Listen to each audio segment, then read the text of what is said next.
From the New York City area, welcome to the Badass Counseling Show, where the master badass himself, Sven Erlandson, takes you deep and gives balm for the soul, baby.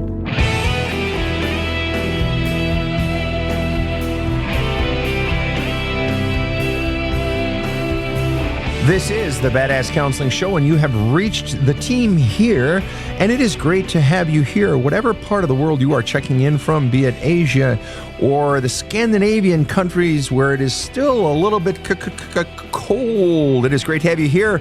To all of our friends up in Canada, way down in South Africa, or down under, down the Aussies and the Kiwis, it's great to have you here, as well as across the United States.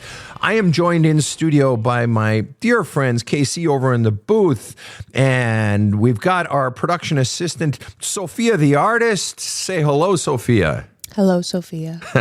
Clever one you are. And Rob the Rocket. Hey, how are you, Rob? I'm good. Here we are in March already, and the winds of change are blowing, Sven. So get on it. The winds of change. Isn't that like a Flock of Seagulls song or something like that? Probably is. Yeah, I think so. The winds of change.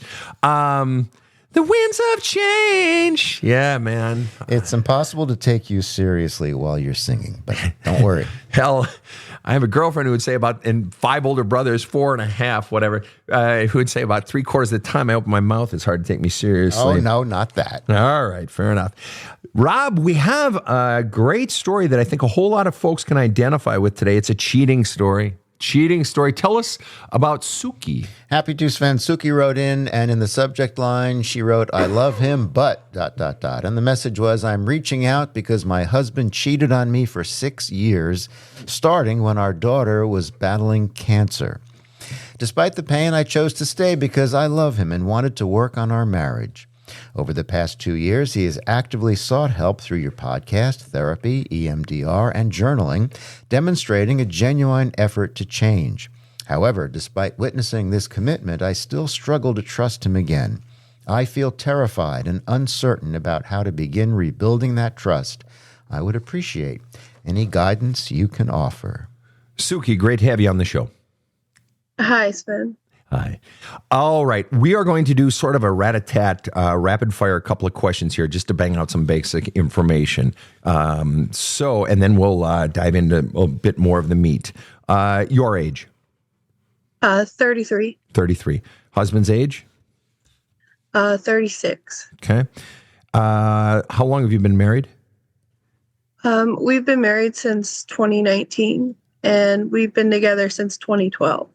So married 5 years and together since 2012. So that's basically you've been together since you were 21 and together since he was 24. All right. So you guys were youngsters. And just for the record, that's roughly how old I was when I met my first wife and we had our first child, roughly the same. So I sort of sense, I feel it a bit myself. And roughly kids' ages? Our oldest son is 7. And our middle son is 4, and our youngest just turned 3. And youngest is a son or a girl? A boy. Oh, wow. Look at you, the trifecta of mayhem. Oh, God almighty, your food bill. Okay, so let's get going. So at what point you say that your husband started cheating? He cheated on you for 6 years, and the cheating started when your daughter was battling cancer. Wait a minute. You have 3 sons. 3 sons and 1 daughter. Oh, come on. You didn't tell me that. Okay. How old's the daughter? She passed away. I'm so sorry. And where was she in the lineup? She's the oldest. Okay. Technically, she would be about 11 years old. 11. Dear heart. Dear heart.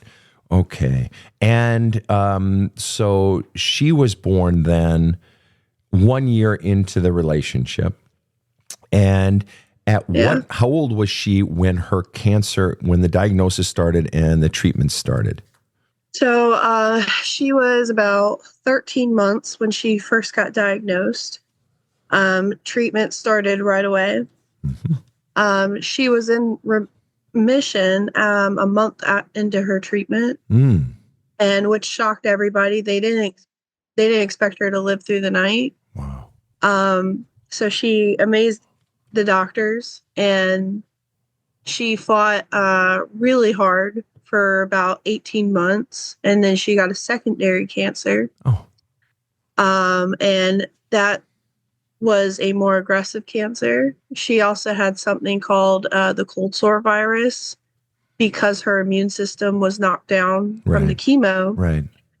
They couldn't battle both because she ended up building resistance to the antibiotics. Sure. She ended up getting meningitis and having cancer. And when it came time, the cancer wasn't reacting to the chemo. The meningitis wasn't reacting to the antibiotics.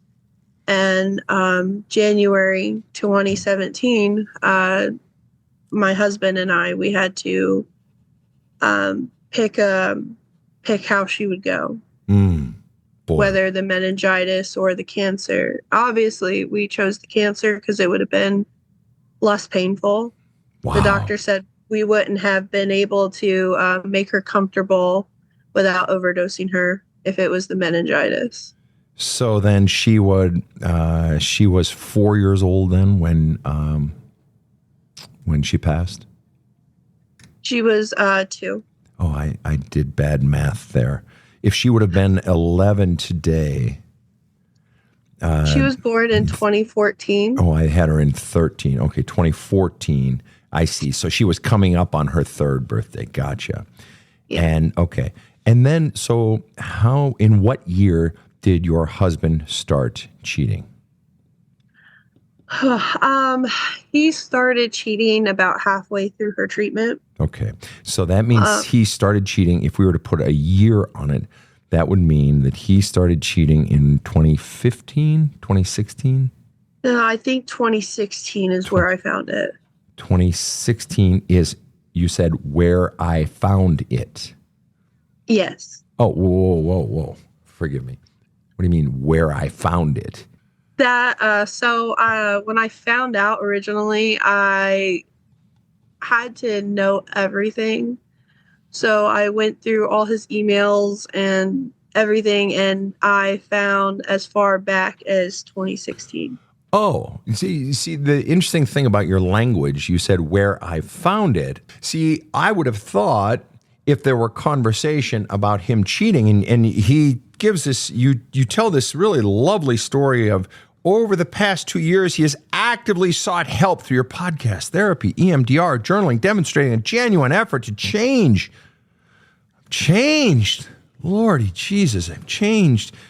It implies that it's been this open, honest connection and real conversations. And I ask you when the cheating chain started, and you said where I found it, not he told me. No, he did not tell me. I did find it.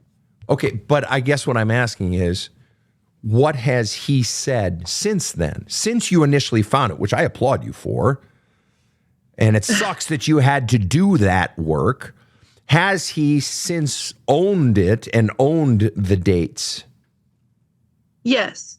So he doesn't deny anything. If I have questions, he's open to talking about it. And for as much as he can remember, he said there were. Hold on. Just out of curiosity, for as much as he can remember about his cheating, there were a lot. There were a lot of what? Of women. I see. This is very helpful. Thank you. I was under the impression he was cheating with one person for 6 years. There were a lot of women. Can you ballpark me on this one? Well, it was never physical. So that's one thing I would like to put on. It was only virtual. Okay, hold on. First of all, answer your first question first. A lot of women is how many? Hundreds. All right. Okay. Wow. Okay. And then you said it was not or never physical. Never, I think you said. Never physical. Okay. And strictly online. Gotta ask, gotta cover all the bases here. How do you know? I saw the conversations, the videos, the pictures. Mm-hmm. I saw conversations leading up to live interactions. So they would have online sex together. Is that correct? Yes. Online sex. Okay. He said there were a few times where it almost became physical in person when he was working. Wait a minute. Wait. Just so I'm clear, what does that mean? What does that mean? Like with a coworker, you mean? Or he was traveling and he hooked up with someone in a separate city, sort of thing, or what? Kind of not in a separate city. It was so he was during COVID. He was driving for Lyft in order to bring income in. And so there were times where passengers would kind of approach him, and he said he could not bring himself to do it, even though he really wanted to. All right. I want to pause this. I appreciate this. You are so great that you're talking about this hundreds. And after we just had a conversation about your beautiful daughter being in cancer treatment and dying of cancer, I have no concept on God's green earth of what that experience must be like. Zero. I've counseled hundreds, maybe thousands of clients over 35 years, whatever, who've gone through it. I have no concept. And here we are on the heels of that, talking about a husband during that time. Yeah. And here you are talking about it, openly, freely, truthfully. I admire you. Okay. Thank you. I mean that. Now, that being said, I just want to check in with my team here briefly. Rob and Sophia, her husband at the time, so this is back in 2015, 16. We think the cheating started in, what did we say, 16? 15. 2016. 16, okay. He presently is 36. So back in 16, he would have been 28. Back in 28, he's a Lyft driver, Lyft, Uber, right? And he somewhat frequently has passengers propositioning him for sex. Can either of you imagine how handsome this man must be? I have literally, rarely in my entire, now I'm dog meat to look at, right? But turn up your microphones there and tell me, can you imagine how handsome, devilishly handsome, or insanely charming, or rich, or what, to be not just once, but with some measure of regularity approached for sex randomly on a car ride? I could only imagine that he looks strikingly similar to Channing Tatum. Okay, and what do you believe if you were to be totally honest, what do you believe the odds are of this happening? And not just once, but with some measure of regularity. Personally, I could be completely wrong, but the chances are sub-zero. Rob, any thoughts?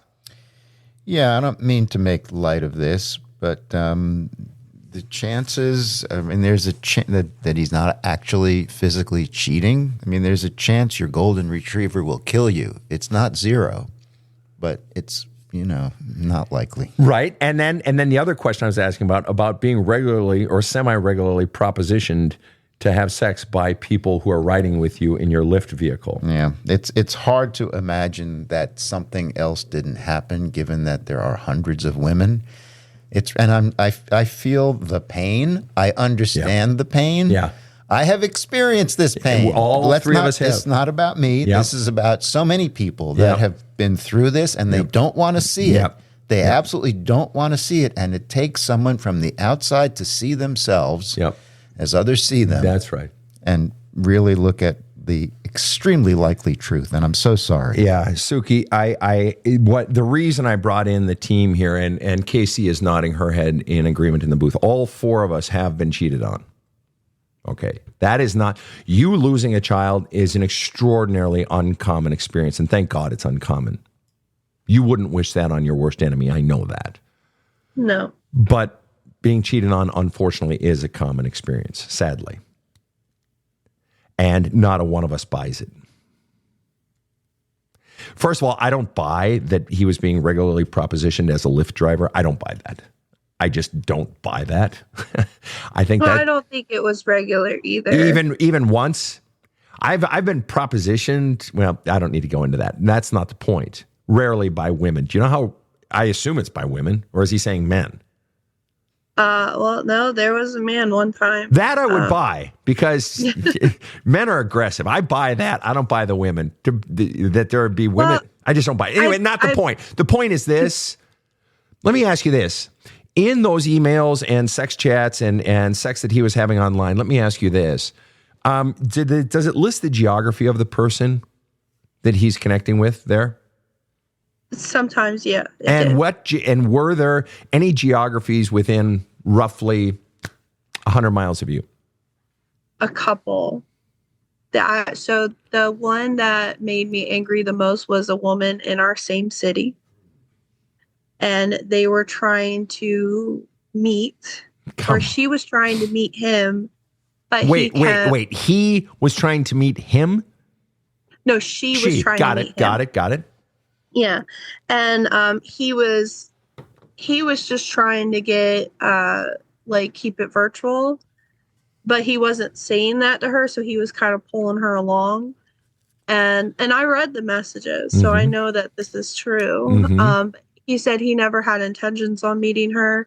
He just wanted what he could get from her and then kind of move on to the next. He said it was the thrill of the hunt that he liked. I mean, I found out later that he had a porn addiction, and then this is where it all stemmed from. Okay. And he was in one of your episodes. Okay. You guys did talk to him. Do you remember what name he used on the show? Jeff. Do you remember approximately when he was on the show? I think in 2023. Spring, fall, winter? Fall, I think. Fall of 23. Rob's looking it up. Okay, so, oh boy. Okay, the bottom line is we're focusing on whether or not he actually physically got together with the person. But the truth is, that doesn't matter, does it? Because if that were the issue, you wouldn't be on my fucking show. He got virtually together with hundreds of women. Yeah. And while your daughter is dying, he's doing this shit. Yeah. Right. And you can't get over it. And I don't blame you.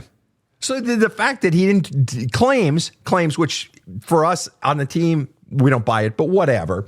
It doesn't matter. You don't trust him. It has nothing to do with him not getting together with them supposedly in person. There's nothing to do with it. You don't trust him.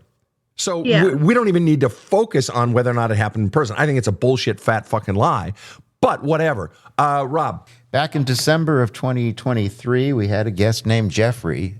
We'd have to go back and listen to it, but the name of the episode was Can't Face the Hate.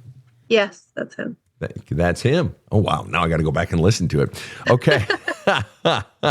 Okay. When did you know? When did you sense that something wasn't right? I sensed something wasn't right when in 2020, right at like the beginning of the pandemic, we moved to Pittsburgh. Okay, you moved to Pittsburgh. Yes, and when we moved there, he like completely changed his. He became abusive. And at first I thought it was just the grief from our daughter because that's all he would say. And I had no reason not to believe it. But then it just gradually got worse. He would corner me and argue with me. He would, one time I was pregnant and he punched the wall next to my head. And he would do these things, and I was just like, what is going on? There's no way that, I had an assumption. And then one day when I was pregnant, I heard him talking to somebody, and I was upstairs asleep, and I woke up because I was pregnant, and I heard him talking to somebody in the living room, and I like stand at the top of the stairway, and I'm hearing like somebody else talking, and it sounded like a female. Right. And I'm like, who is he talking to? Right. And there's no way I can get down these stairs quietly because they are creaky as I don't know what. Yep. And so like pregnant, I tried running down the stairs, which wasn't easy. But before I could get down those stairs, he already closed everything out. And I was like, what are you doing? And he's just like, oh, I'm just watching videos on YouTube. And he had like YouTube pulled up.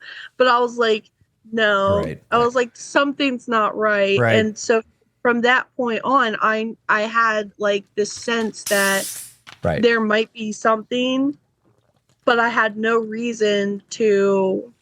All right. So you sensed it in March of 2020, basically, and he had changed at that point.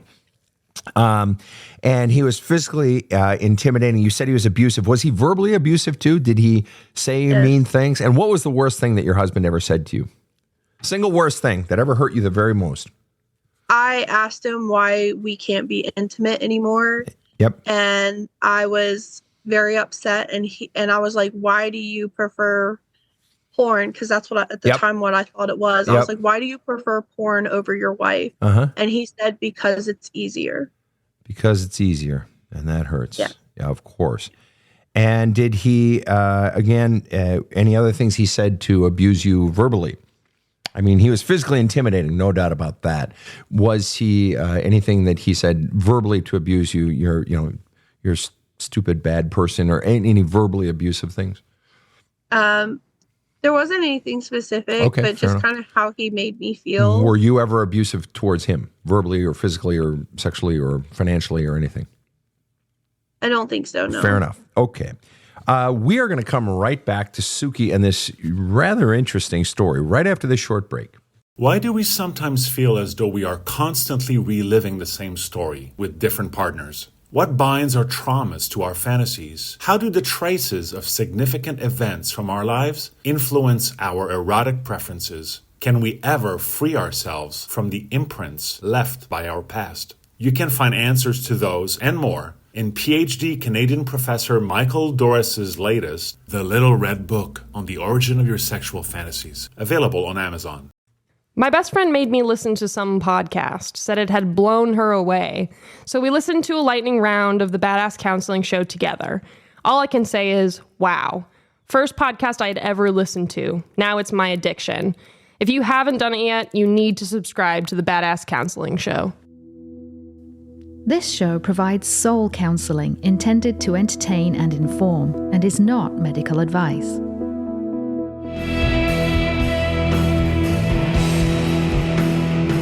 Now, back to the badass.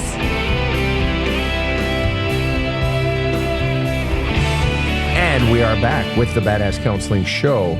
And we're talking to Suki about a cheating husband who is also physically abusive. And he cheated with hundreds of women online. And she can't trust him. And she loves him, but she feels terrified and uncertain about how to begin rebuilding that trust.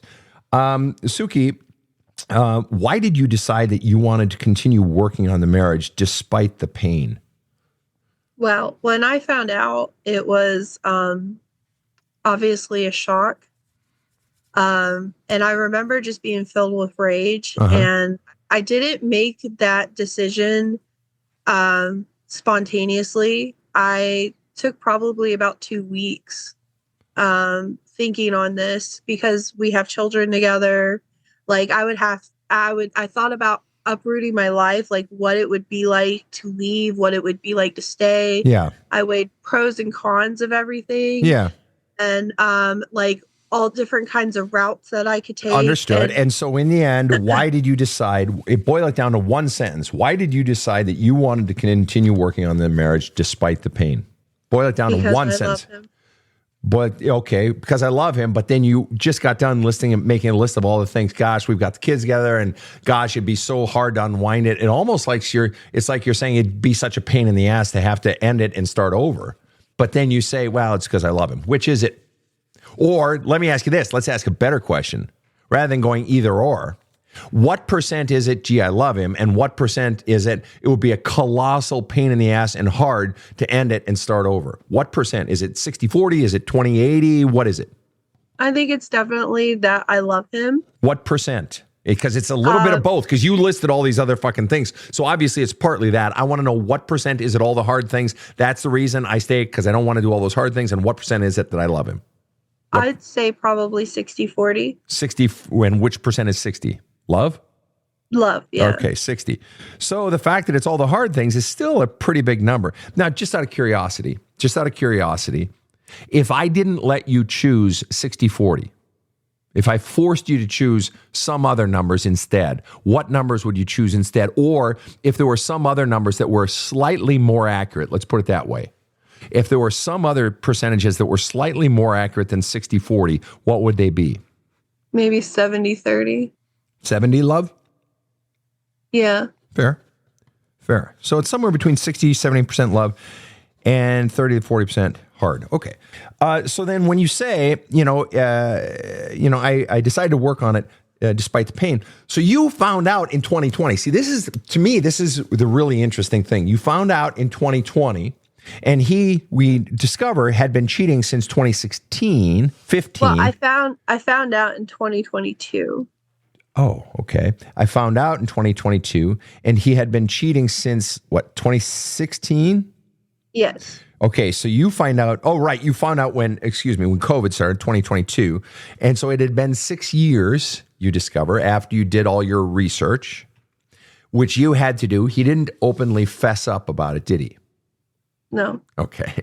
So I found out. Right, from the beginning. That's what you had originally said. You said where I found out. Right. So openly from the beginning, he's not an open book. He's like trying to hide it all. He's like, fuck you, fuck off. I'm not. Okay. And then you discover all this and so forth. And he says, I've stopped. I've changed. I'm sorry. Right. Starts playing that fucking song and dance because you said it's been 2 years and he has actively sought help through your podcast, therapy, EMDR, journaling, demonstrated genuine effort to change, right? He's come to Jesus. Yes. Right. Okay. So then when did he start the whole come to Jesus movement? Did it start right away? Oh, no. One of the things I decided was that I would give him a year. And I did not tell him this. I said I told myself that I would give him a year to make any effort. And because he's a procrastinator and I knew that he would probably procrastinate on this. So I procrastinate on stopping cheating or doing some fucking work to show some effort. Okay. I'm getting help because I told him I stayed, there's a lot of conditions. Gotcha. And that was smart. So 2022, you got a year. So what happens in that year? He went to marriage counseling with me at first. Okay. But you said procrastinate. You said you gave him a year. Did he use the year wisely or did he basically show no effort? He procrastinated. Okay, so basically he didn't do it. So then when did the actual effort start? About halfway through that year. Of 2023. So so now it's we're just into 2025. So he's been at it for roughly 18 months-ish. Okay. I found out in November of 2022. So summer of 2023. He started showing effort. November of 22. I was giving him benefit of the doubt. I thought we were in March at start of COVID. Okay. So it's about 7-8 months later, he starts showing effort. And why did he start in the summer of 23? Why then? Why not 8 months earlier? Why not 8 months later? Why then? Because I fought him. Prior to that, you hadn't been fighting him. No, I was trying to let him do it on his own. All right. Word to the wise here, people. We're taking a 40-second timeout here from Suki. Change does not occur until the pain gets bad enough. If you are with someone in a relationship, whether it's cheating, narcissism, or what I call extreme taking, or any other fuckery, and you are continuing to give and take care of them, hoping they'll change, hoping they'll just listen to you and respond to your words and your wants, they're not going to fucking change. Why? There's no incentive. If someone isn't responding to your words, it's a great relationship is where someone responds to your words, and that's all it takes. That's a great relationship, and you're responding to their words. But if they don't respond to your words, and then you have to up the ante. There has to be a pain point, and if there is no pain point, they're not going to change. Why? They're already getting everything. Do you understand that point, people? So that means you have to do the very thing you don't want to do. And if you are a conflict-averse person, or if you were taught by your parents, maybe they're wonderful people who taught give, and all you do is give, all this person is going to do, you've conditioned them to take. So at some point, you're going to have to do the thing you least want to do, and that's to stand up. And so Suki stands up, and all of a sudden, he come to the Lord. He finds Jesus. And now he starts trying. Well, God bless him. He starts trying. But here we are, 18 months later-ish, and you still don't trust him. I want you to tell me in one sentence or less, why don't you trust him? One sentence is all you get. I want to know, what does it really boil down to? The hurt. And specifically, what hurts the most in one sentence or less? That I didn't matter enough. There it is. You tearing up right now? Yeah. You feeling it? And not only did you not matter enough, you didn't matter enough hundreds of times over a 6-year period. Yeah. Now run the math on that. If, let's say, he had some gals that he was with multiple times. Hey, Jenny, I'll meet you right back here tomorrow. Right.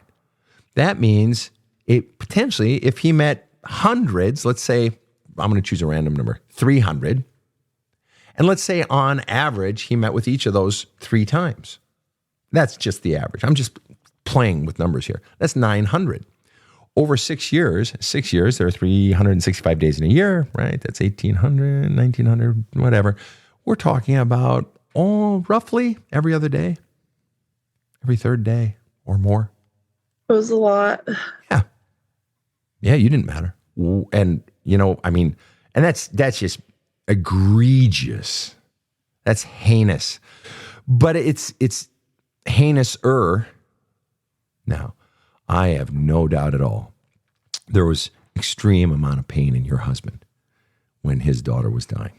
I am not going to take that away from any man. I cannot even imagine what your husband was going through.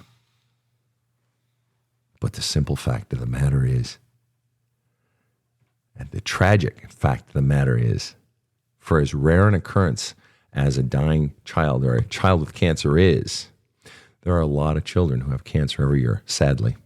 Ronald McDonald House, Shriners, St. Jude, they're full. There are fathers all around the country, all around the world, who have children struggling with cancer, diabetes, muscular dystrophy, multiple sclerosis. And there's a big basket in every man's life. And in that basket, there are pieces of paper, and written on those pieces of paper are choices of how they can respond. And your husband reached in and he picked out the one, hundreds, maybe even thousands of times, that said, go fuck other women. And he was fucking them. He was. Let's just be really honest. Talking dirty with them, jerking himself off, and for all we know, doing it in person. We don't fucking know. And why would he admit it? There's a tiny little measure of, keeping his fucking, oh, my dick is clean. Yeah, okay, whatever. But he was doing it thousands of times. The damage is done. He has conveyed to you, to his precious little daughter. See, that's the thing. That's the thing here, Suki. There were so many pieces of paper in that basket that he could have chosen, that other fathers choose. Some fathers choose the piece of paper that says, I'm going to go to therapy. I'm going to talk to that social worker in the hospital who has a psychologist. There's that other piece of paper that says the hospital chaplain is down in the chapel. I was an emergency room chaplain at a level 1 trauma center. All right. There's that other, fucking pad of paper that says, just pull a nurse aside. Nurses are the fucking shit. They'll talk to anybody. I'm choking up thinking about it. But he chose the one of cheating. Again and again and again and again and again and again and again and again and again. I could say the word again literally, repeatedly, for the rest of this episode, and if we timed it, I wouldn't get it in the remaining time that we have in this show. That's how many times he did it. There are options in that basket that fathers don't choose, that husbands don't choose. It wasn't an inevitability. He chose this. This is inexcusable. And then you had to fight him to get him to prove that you matter? You gave him 8 months? You giving him a chance to prove himself. I actually respect that decision. It's just like you were begging him, please show me that you love me. Your heart was crying inside. Please prove to me that it's not true. Motherfucker. And I mean, it's good that he's doing all this stuff. I mean, God bless him. They're great. And if he's watching the show right now on YouTube, God bless you for doing it. But why should she believe it's true? You've been doing this for 18 months. You cheated on her for 6 years. You're going to keep this shit up for 6 years? You're going to keep it up for 60 years? And how could she possibly fucking know? And that's where you're at, little lady. And this is the dilemma of the person who was cheated on. And the thing is, very often the cheater says, well, why don't you trust me yet? You should trust me now. Come on, it's been, I stopped, 2 years ago, 3 years ago. Why don't you trust? Do you get any of that sort of pressure? No. Okay. Let me ask you, is he putting out? Does he like your body? Do you feel loved? Do you feel sexy? Yes, he makes sure to, yeah. Good. That's the fucking least he can do. What are you feeling right now, Suki? Sad. Yeah. What's the saddest part? I guess just saying it out loud. And saying what above all else? What's the saddest part? That I didn't matter. You didn't matter. And for him to say after the fact or whatever, it's bullshit. Your actions told me I didn't matter. Your actions told your children they didn't matter. Your actions told your dying daughter she didn't matter. And I'm not disputing he had pain. I'm not. But there was a basket on the table. Hell. He could have chosen the fucking bottle. I'm not recommending that, but... And furthermore, choose the porn where you're just watching. Because even that, for some people, might be like, at least it's not interactive. That's how it was for us. For a while. Yeah. Now, no. Right. Then you had to take it to that next fucking level. Not that that's right either for some people. Now, every relationship has different rules, okay? But even that, it's just like, choose fucking overworking. Really? You had to cheat. You had to do that. It's brutal, isn't it? What's more painful for you? His abandoning you in your marriage or his abandoning your dying daughter? And there's no right or wrong answer. If it's you, it's you. If it's her, it's her. There's no right or wrong answer. What's the truth? Me. Yeah. Do you feel guilty saying that? No, because if he poured into me, I could have better poured into my daughter. How about that? And that's a bingo. Do you feel like to some degree you deprived your daughter in her final year, final 6 months, et cetera, of life? Do you feel like you didn't give her enough? Yes. Feel some guilt over that? Yes. Put into one sentence what you feel most guilty of with regard to your daughter. The times I had to walk away. And at times, why did you feel the need to walk away? Because it was overwhelming. How hard is it to say that out loud? Really hard. Yeah. That's a courageous thing you just said. But you know what? It's an honest thing. And it's so normal. I've held the hand and hugged and had the tears-stained shirt from so many people.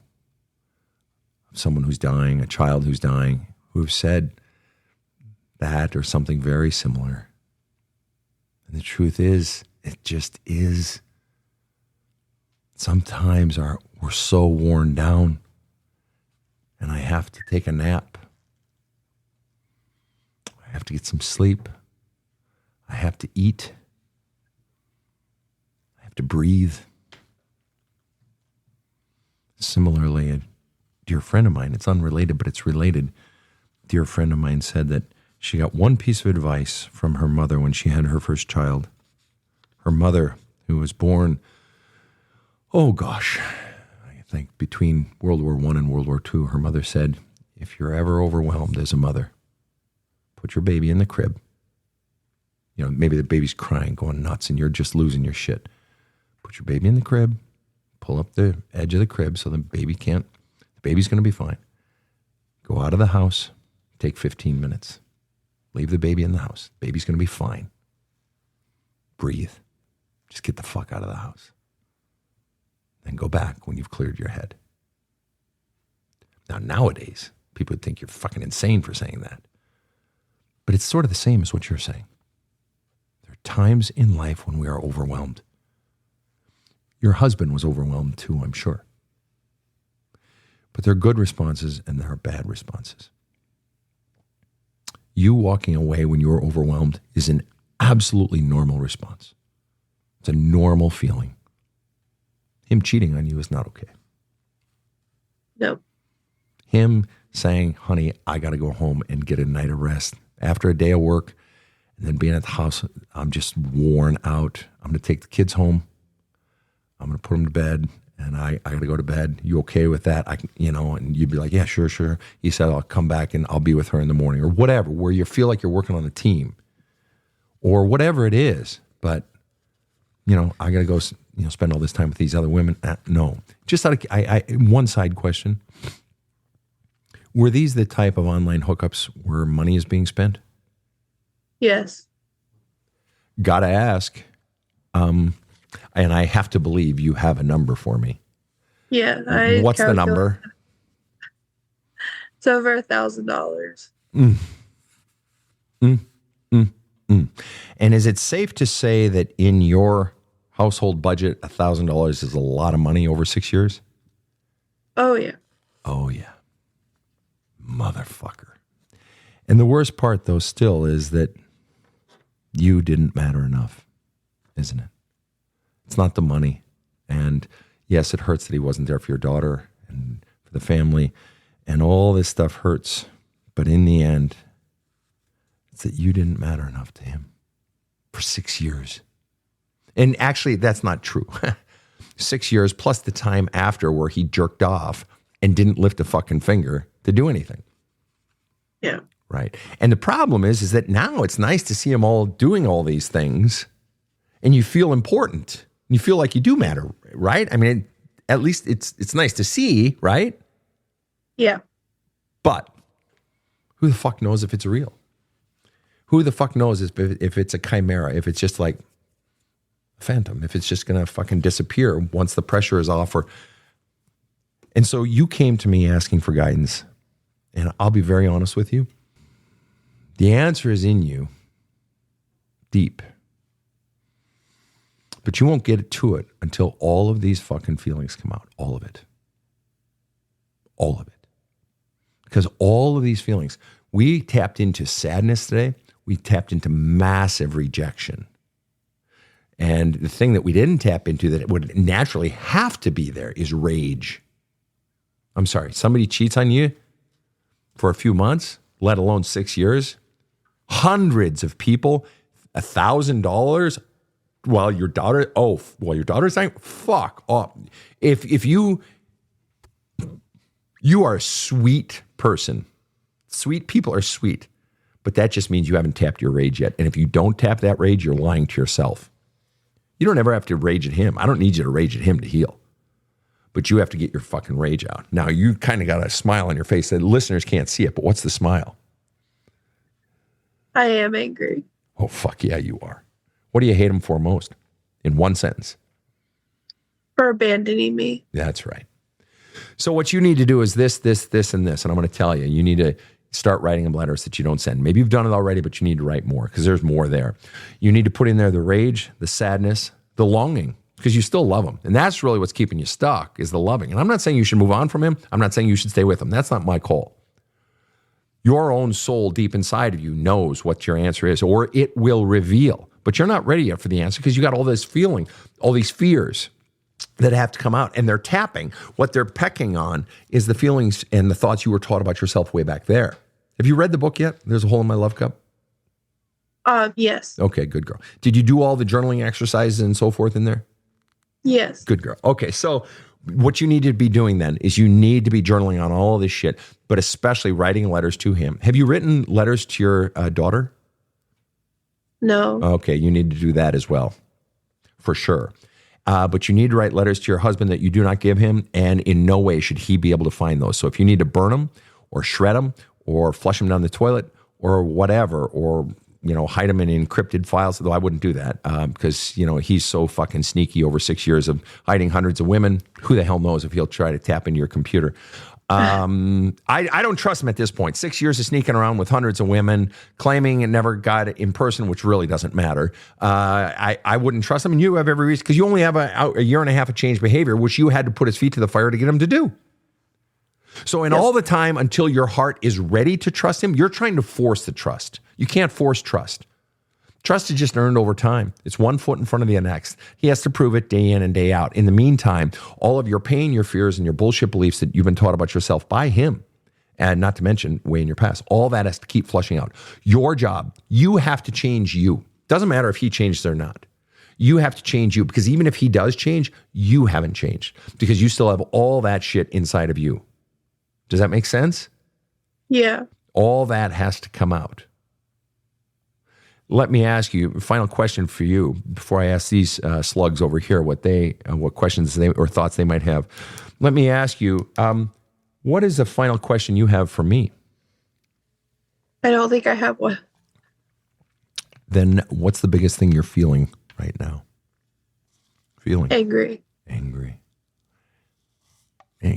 You bet. That's a good place to be. It's right there. Great. You've got the feeling. What I would recommend today, while it's fresh, find some time. Carve out a little time, even if it's just a half hour. Pad of paper and a pen. And you can flush the fucker down the toilet afterwards or light it on fire, whatever, and sit down and write a rage letter. And don't hold back your feelings. You don't have to protect him. You don't have to protect anybody. Swear in it. Call him all the fucking worst words in the book. Everything. And then you're going to write 100 more letters over the next however long. Just keep writing. Keep flushing it out because you have permission. You want to know why you have permission? Because they're your feelings. You have every right to feel your feelings. I want to open it up to the team here. Rob and Sophia, any thoughts, Rob? Yeah, this was a hard one, Sven. I don't know how many of our listeners felt as much pain as I did, but I suspect there are many, many of them. And it's so worthwhile, but it is so difficult. And I am so empathetic towards Suki. All I can say is out there, if you're thinking about cheating and you don't want to work on the marriage, get the hell out. For God's sakes, man up or woman up and do the right thing, because as incalculable as the pain of losing a child may be, and it has to be, I can't even imagine, the pain of somebody cheating on you, and then it goes on, and then you got to think about it for days and months and years, I have to say it approaches the same level of pain. I'm not qualified to say this, having never experienced that horrible event of losing a child. But I have to tell you, the pain of somebody cheating, well, that's right up there. And I'm angry too. Yeah. Yep. Sophia?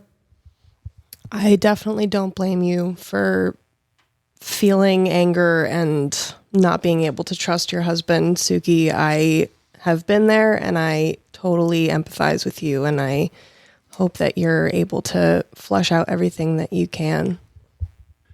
Well, Suki, you've been a hell of a guest. It's been a hell of a ride. And do you think you feel ready to dive in and do some of this work more? Oh yeah, definitely. Good. And I applaud your husband for stepping up. That's good.